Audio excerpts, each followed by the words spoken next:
نن د اسلامی تاریخ اعتبار سره د ذوالحجې دویم تاریخ دی او د ذوالحجې لسم تاریخ باندې مونږه قرباني کو.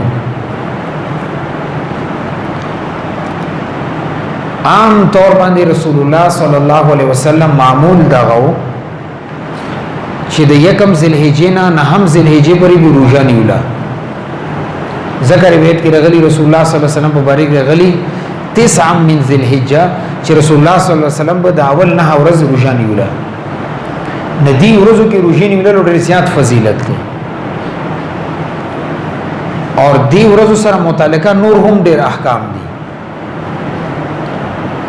خودی کې د نهم ذوالحجه چې غته یوم عرفه ویل کېږي دا غي باندې د روزه نیول ډېر زیات فضیلت راغلی دی. یعنی اختر نه یو ورځ مخکې نهم ذوالحجه باندې روزه نیول دی ګڼ شی روایتونو کې د دې فضیلت راغلی دی. یو روایت کې راغلی دی د مسند احمد روایت دی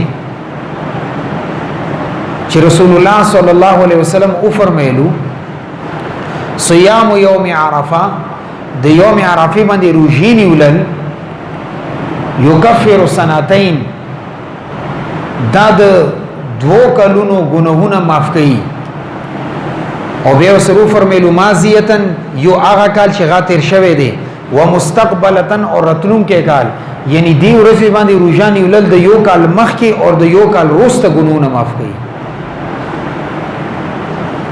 او بل روایت کې راغلی دی د ترمذی شریف روایت رسول الله صلی الله علیه وسلم فرمایي چې انی احتسب او زما ګمان دغه دی چې کم سړی د یوم عرفه روزه ونیسي الله رب العزت به د یو کال مخکې د یو کال وروسته ګناهونه معاف کړي.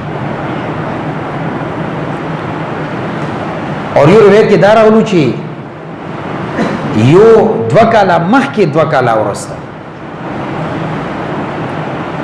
او بل یو روایت کې راغلی رسول الله صلی الله علیه وسلم فرمایي چې کم سړی د یوم عرفه روزه ونیسي د سیدی لکه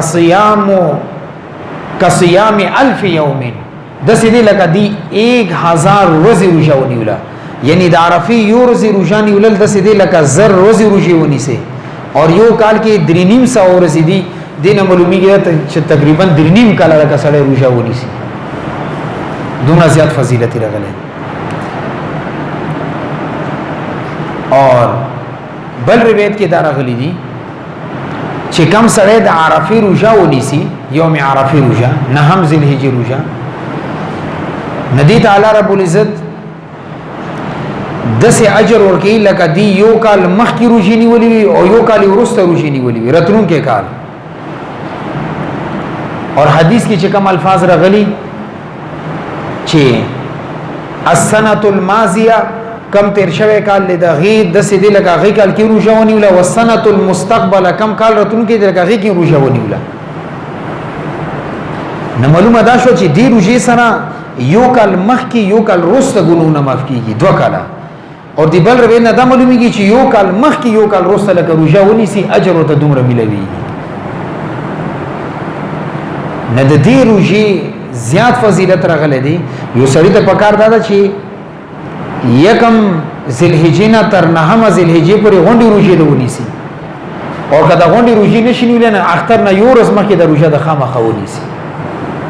इस वीडियो को शेयर जरूर कीजिए, हो सकता है आपके एक शेयर से ये बात किसी के दिल में उतर जाए। जज़ाकल्लाह।